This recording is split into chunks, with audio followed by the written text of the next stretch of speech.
Hello and welcome back to my channel. My name is Sim and I'm a South African expat that is currently living in Edinburgh, Scotland. And in today's video, I'm going to be breaking down the cost of living here in the UK, and I'll be comparing it to the cost of living that we were used to back in South Africa. I'll be breaking down a few main categories of everyday expenses, and for the purpose of this video, I'll be using averages for the whole of the UK and South Africa. Obviously, the exact cost of living can also depend on the town or city that you live in, not to mention that the UK basically consists of different countries, but it would take forever to compare every city, every town, and these total averages will still give you a good indication of how the cost of living compares between South Africa and the UK. Before I get into the breakdown of everything, I just want to mention where I got my numbers from. The website is called Expat,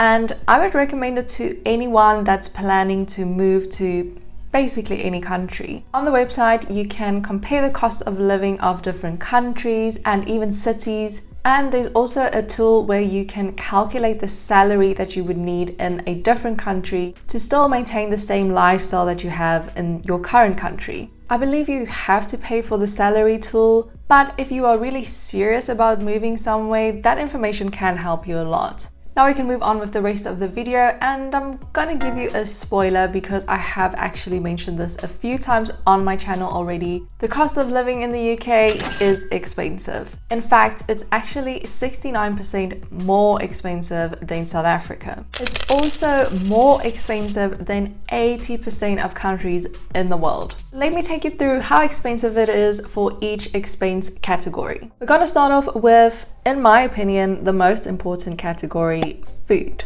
As a whole, the food category is 68% more expensive in the UK than South Africa. Let's have a look at some staples that you might have on your grocery list. Keep in mind that exchange rates do change, so the numbers that I'm using for this video are based on an exchange rate of 20 Rand 35 cents for £1. For 500 grams of chicken, here in the UK you can expect around £3 13 pence. In South Africa it will be around 39 Rand. The UK is 64% more expensive. 12 eggs are around £2.50 in the UK, and in South Africa it will be 35 Rand, so it's 46% more expensive. There is one thing on my grocery list that's a bit cheaper in the UK, and that's potatoes. Potatoes are around 96 pence and they are around 20 Rand in South Africa, so that means it is about 2% cheaper in the UK. Maybe you are feeling a bit thirsty. For a 2-litre Coke, you are going to be paying £1.93 pence, and in South Africa it will be around 23 Rand, so that's 69% more expensive. If you're fancying something a bit stronger, you can go for a bottle of red wine, which on average is going to be about £8, and for the equivalent quality of wine in South Africa, it will be around 96 Rand, so that's 65% more expensive.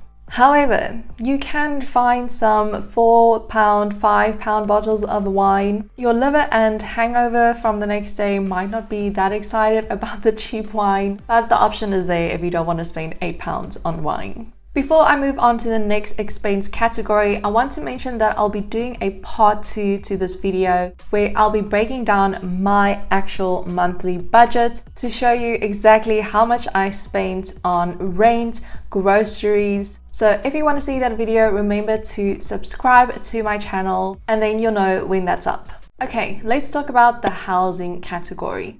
And I'm just gonna start by saying that rent in the UK is so expensive. It's actually, as a whole, 102% more expensive than South Africa, and the houses and flats are smaller. For a 80-foot square meter apartment, which is like 2 bedrooms in the city, you'll be looking at around £1,100 on average. In South Africa, it's gonna be around 9,400 Rand, so it's 143% more expensive in the UK. Of course, you also have to pay your utilities like electricity and gas. I never paid gas in South Africa, but here for 2 people, that's gonna come to around £150. and in South Africa it will be 1,200 Rand, and that's again 143% more expensive in the UK. I do have another one on my list that is cheaper here in the UK, and that's internet. I'm not surprised because internet is really expensive in South Africa. Here in the UK, you are looking at around £26 per month, and in South Africa, it's around 670 Rand. So it is 20% cheaper in the UK. Next is my second favorite category, clothes. Unfortunately, you guessed it, it's more expensive here in the UK, actually 25% more expensive than South Africa. For a good pair of jeans, you are looking at around £63, and in South Africa, it will be around 111 Rand, so that is 57% more expensive. A cute little summer dress is going to be around £31. There are definitely cheaper options, especially with the fast fashion brands, but again, this is an average. And in South Africa, for the same quality dress, you'll be looking at 540 Rand, so it's 17% more expensive in the UK. For a pair of brand name sneakers, it's around £70, where in South Africa it's going to be 1,300 Rand. So it's slightly more expensive in the UK by 9%. Moving on to the transport category. As a whole, it is 50% more expensive in the UK. And if you are looking at, say, a 1.4 litre Volkswagen, that's going to be around £21,100. And in South Africa, it will be around 345,000 rands. So that's 25% more expensive in the UK. But the second-hand cars in the UK are super cheap. So you don't always have to go for the option of buying a brand new car. 1 litre of petrol is around £1.21, and in South Africa it's around 15 Rand. So that's 61% more expensive. Public transport in the UK is also more expensive. That's going to be around £75 per month for one person versus 930 Rands in South Africa. Another essential category is your toiletries or your personal care items, and that's around 58% more expensive in the UK than in South Africa.